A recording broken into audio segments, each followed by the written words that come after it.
Are you ready to break free from the doubts and limits holding you back? Welcome to Embrace Your Value, where therapy meets coaching to help you unlock your true worth and take control of your life.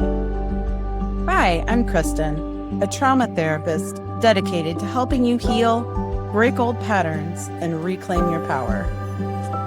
And I'm Jen, your support coach, here to show you how to set fierce boundaries, embrace self-compassion, and step boldly into the life you deserve. So whether you're stuck in self-doubt or feeling lost, know this: your value isn't up for negotiation. It's time to own it. Every week, we tackle real issues that challenge, inspire, and empower you to live with purpose and confidence. So grab your favorite drink, take a deep breath, and let's get started. Because you're not here to play small. It's time to embrace your value. Let me paint you a picture. A woman, let's call her Maya, is going through one of the hardest seasons of her life. She's managing a demanding job. Her mother's health is declining. Her marriage needs attention. And she hasn't slept well in months. Her sister calls and says, "Hey, I'm coming over Saturday. I'm bringing food and I'm going to help you sort through mom's paperwork." Maya's immediate response is, "No, don't go to all that trouble. I've got it. No worries. Don't worry about it." Truth is, she doesn't have it, but she said it anyway. If any part of that story feels familiar, this episode is for you. Welcome to Embrace Your Value. I'm Kristen Burrus, trauma specialist. I'm Jen Anderson, coach and co-host. Today, we're going deep on something that doesn't get talked about enough: the very real difficulty of receiving support. We talk a lot about the importance of community, of not carrying things alone. But what happens when support is right in front of you and you still can't let it in? That's what we're unpacking today. So, what's the pattern? Here's what I want to start with, because I think it's important. Struggling to receive support is not a character flaw. There's not something wrong with you. It's not stubbornness, and it's not ingratitude. It's almost always a learned adaptation. In psychology, we talk about something called the parentified child. Someone who early in life had to take care of others. Maybe it was your siblings, maybe it was your parents, maybe it was your grandparents. Emotionally or practically, they had to take care of them. All of this before they were developmentally ready. Maybe a parent struggled with their mental health. Maybe the family was in financial crisis. Maybe they were the oldest and became the default caregiver. These types of kids learn one very clear lesson: my job is to handle things, not to need things. And that lesson doesn't disappear when they grow up. It just becomes their operating system. But here's what I also want to name. You don't have to have had an obviously difficult childhood for this to apply to you. Some people grew up in families that weren't traumatic, but where needing help was quietly discouraged, where being low maintenance was praised, where asking for too much felt like it risked love or approval. Over time, that becomes, I am only valuable when I am useful. And if your value is tied to being useful, what does it mean to need something? It feels dangerous, even when it's not. There's a nervous system component to this that I think is really helpful to understand. When we're used to operating in self-reliant mode, our nervous system actually gets calibrated to that state. It becomes familiar. And familiar, even when it's exhausting, feels safe. So when someone offers genuine help or care, the nervous system can respond with something unexpected: discomfort, tension, even a sense of threat, however subtle. Not because support is bad, but because it's unfamiliar, uncomfortable.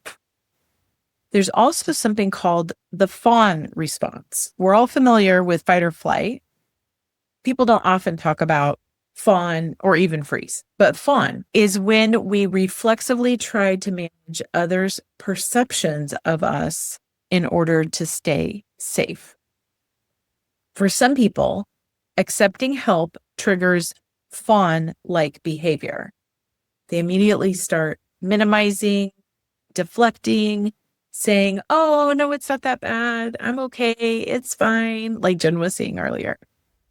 Because on some level, being seen in a moment of need feels like too much exposure.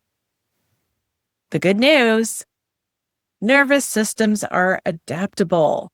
What's been learned can be unlearned, but it takes repetition of new experiences, not just new thinking.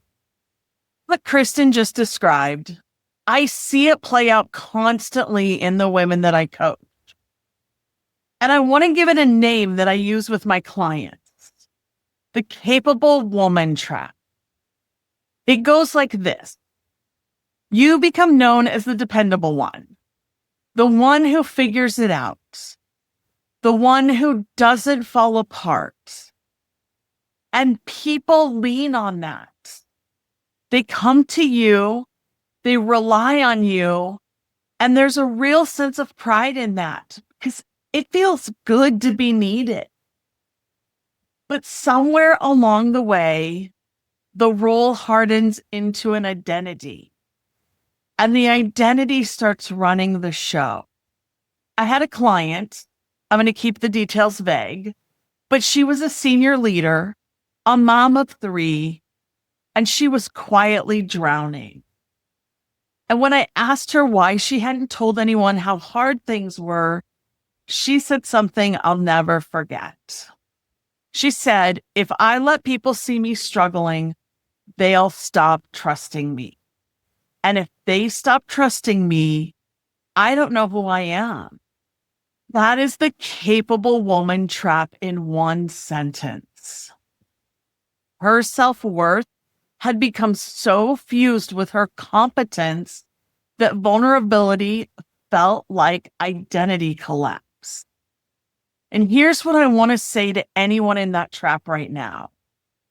Being capable and being supported are not opposite. They coexist. You can be capable and still have someone support you. There's nothing wrong with that. The most sustainably high-performing people I know in business, in parenting, in life are people who have learned to do both. They give generously and they receive gracefully. That's not weakness. That's actually another form of strength, and it takes you to the next level. So, what is all this costing you? Let's talk about what it actually costs when we can't receive support, because I think we underestimate it. First cost is physical. Carrying everything alone is a chronic stress state. And chronic stress has real consequences: exhaustion, sleep disruption, immune function, disease, all of it. There's also a relational cost. When you never allow others to contribute to you, relationships become subtly imbalanced. The other person may feel shut out, like they want to show up for you, but you won't let them. I see this a lot, especially with overfunctioning women. Their partner starts to feel smaller. Over time, that creates distance without either person fully understanding why. And there's a cost to the other person too. Giving is meaningful. When you refuse someone's help, you are actually denying them the experience of being useful to you, of mattering to you. Receiving well is actually a gift to the giver. And finally, and I think this might be the deepest one, there's a cost to your relationship with yourself. If you never let yourself be supported, you're sending yourself a constant message. I don't deserve rest. I have to earn my place. My needs don't matter.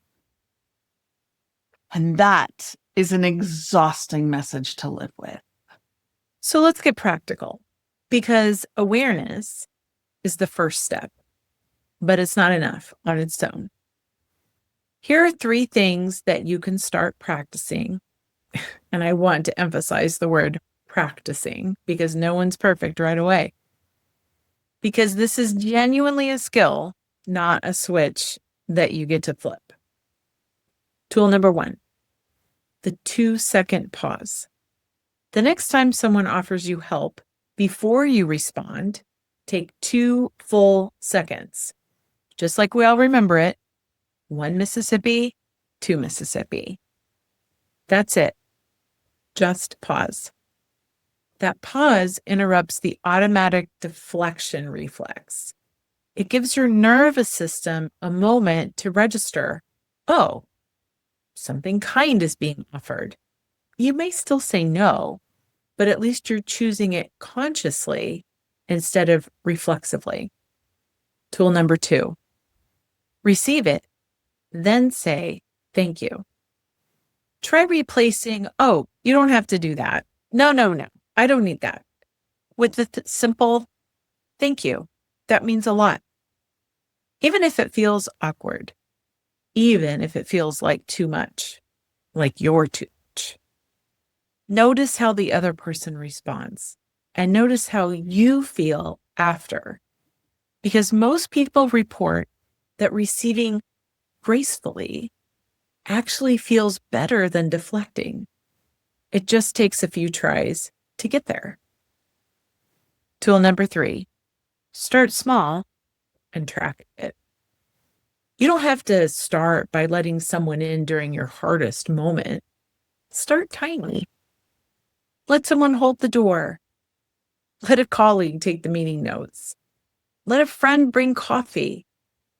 Each small act of receiving is a repetition, a new data point for your nervous system that says it is safe to let people show up for me.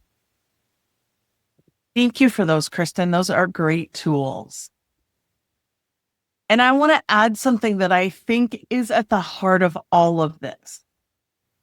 A lot of the women that I work with have somewhere deep down a belief that love is conditional, that they are loved because they're useful, capable, reliable. And if they stop performing, that support, that love goes away.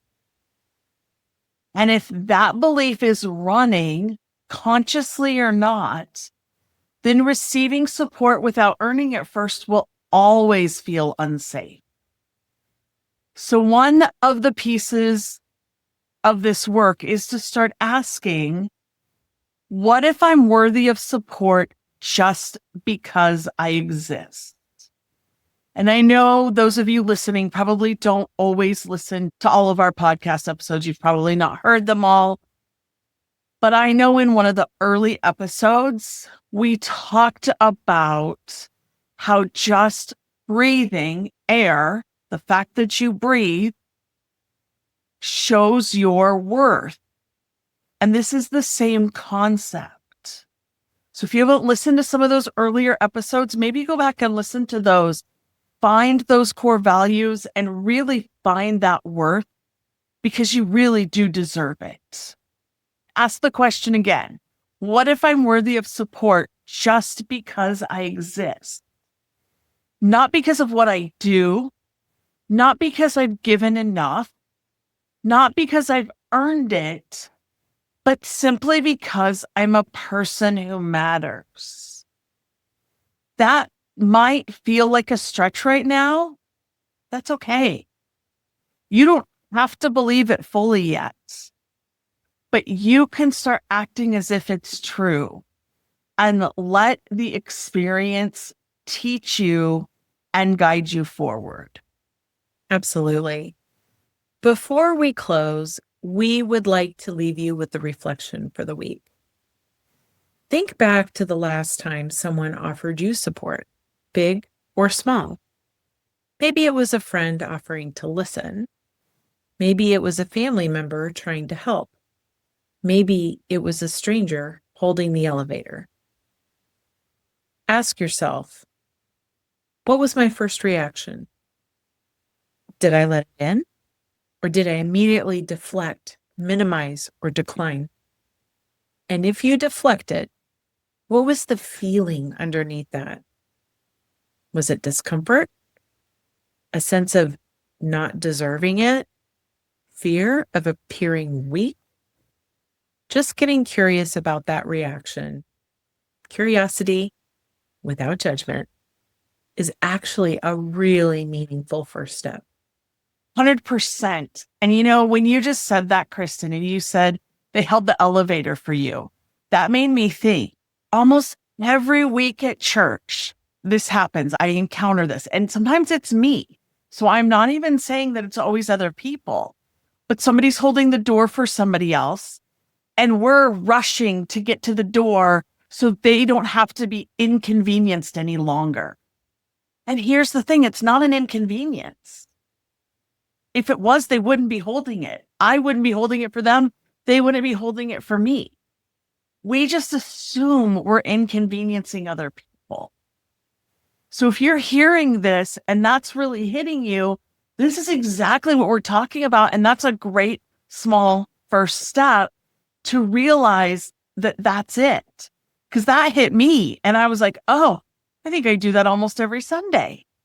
So find out, bring that awareness in and really see where you're doing this. So I think that would be a great first step. And I really just want to say that if this episode resonated with you, we would love to hear from you. Leave us a comment. Let us know what really hit you. Share it with someone who might need the reminder that they also don't have to do everything alone. And here's what we know to be true. The strongest people aren't the ones who never need anything. They're the ones who have learned to let love and support actually reach them. And you deserve to be one of those people. Thanks for listening to Embrace Your Value. We'll see you next week. Thank you for being here with us today. If today's episode hit home, don't just keep it to yourself. Subscribe, leave us a review, and share this episode with someone who needs to hear it. Because everyone deserves to know their worth. Next week, we're diving even deeper with more insights and tools to help you break free from limitations and live authentically. Until then, keep raising your standards, owning your worth, and embracing your value.